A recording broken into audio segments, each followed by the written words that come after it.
अरे तो ऑर्फनेज के बच्चों के लिए ही तो ये सब कर रहा है ना। यश ने गहरी सांस ली और जवाब दिया, 90 लाख पहले ही डोनेट कर चुका हूं उनके लिए। ये एग्रीमेंट के चलते हम और पैसा डोनेट करेंगे। नेगेटिव यश तिरछा मुस्कुराया, अरे तो क्या करेगा, उनके लिए जेल चला जाएगा है? ये एग्रीमेंट एक चमचमाती जेल है। नो लव नो रिस्पेक्ट, बस कियारा की गुलामी।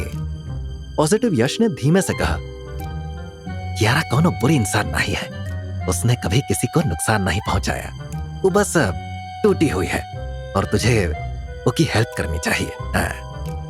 नेगेटिव यश हंस पड़ा, ये लड़की तुझे यूज कर रही है। देखा कैसे तेरा नाम एग्रीमेंट में शर्तों के साथ लिखा है, जैसा तू कोनो किराया का कुत्ता हो। रिच लोग ऐसे ही होते हैं, बाहर से स्वीट, अंदर से कड़वे। यश ने अपने बालों में हाथ फिराया, जैसे कंफ्यूजन की गिरोह को सुलझा रहा हो। पॉजिटिव यश ने फिर कहा, तेरे पास मौका है, सिर्फ अपने लिए नहीं, दूसरों के लिए कछु करने का। और क्या पता, हो सकता है ये रूखी सी कहानी में कहीं कोनो चैप्टर बदल जाए है? और कियारा के साथ तुझे अपना बिजनेस खड़ा करने का मौका मिल जाए।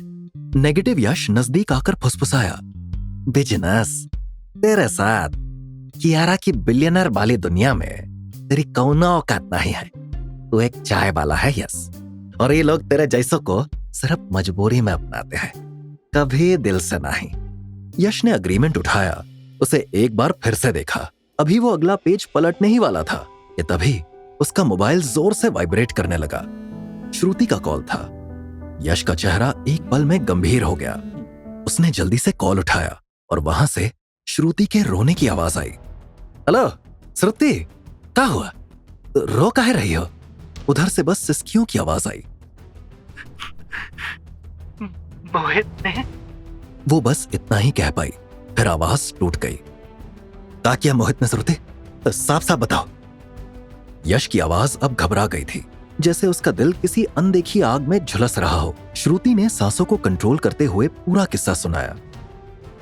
आपके जाने के बाद कॉलेज में मोहित ने मुझे बार बार परेशान किया। मैंने इग्नोर किया तो वो मेरे पीछे पीछे घर तक आ गया, वहां भी जबरदस्ती करने लगा। बहुत डरावना हो गया था सब कुछ। अगर वो बार बार ऐसा करता रहा तो मैं शायद। यश जैसे सोफे से गिरते गिरते बचा। उसने गुस्से में कहा, अरे क्या बोल रही हो तुम श्रुति, तुम इतनी स्ट्रांग हो, ऐसी बात मत करो। कामिनी आंटी कहाँ है अभी? श्रुति ने रूंधी हुई आवाज में जवाब दिया, वो भी यही है। मोहित ने उन्हें भी बहुत बुरा भला कहा, उनके साथ भी बदतमीजी की। अब तो मैं टूट गई हूं यश सर। मैंने आपसे छुपाया था, लेकिन वो मुझे बहुत टाइम से परेशान कर रहा है। अब हद पार कर दी है। इतना कहकर वो फपक कर रो पड़ी। यश को अब पूरा यकीन हो गया था, ये सिर्फ एक मन चले की हरकत नहीं थी, ये सीधा हमला था श्रुति की इज्जत पर। उसने फोन कान से थोड़ा हटाया, एक गहरी सांस ली और खुद से कहा, बस बहुत हो गया। वो फिर से कॉल पर आया और शांत लेकिन ठोस आवाज में बोला, श्रुति सुनो, रो मत, मैं आ रहा हूं, आधे घंटे में वहां पहुंच जाऊंगा। तब तक किसी से बात मत करना, खुद से भी नहीं। श्रुति कुछ बोल नहीं पाई, बस हल्का सा सुनाई दिया। यश ने फोन रखा। उसकी आंखों में अब चाय वाले वाली मासूमियत नहीं थी, अब उसमें चिंगारी थी। यश ने पेपर्स को वैसे ही छोड़ दिया और उठकर जाने लगा। तभी पीछे से शेर सिंह की भारी आवाज गूंज पड़ी। कहां जा रहे हो आप? यश ने बिना मुड़े जवाब दिया। अब तुम भी सवाल करोगे मुझसे शेर सिंह? तुम जानते नहीं कि हम मैडम के क्या लगते हैं? शेर सिंह ने अपनी जगह से हिलते हुए कड़क आवाज में कहा, मैडम ने आपको किराए पर बुलाया है सर, यह हमें पता है।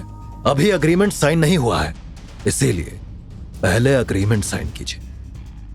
यश के चेहरे का रंग बदल गया और उसने कहा, हम बिना पूरा पढ़े साइन नहीं करने वाले, और अभी हमें एक बहुत जरूरी काम से जाना है, जब लौटेंगे तब बात करेंगे। यश जाने के लिए मुड़ा ही था कि शेर सिंह ने उसका हाथ पकड़ लिया। रुकिए सर, मैडम का ऑर्डर है कि। उसी वक्त कियारा वापस आ गई।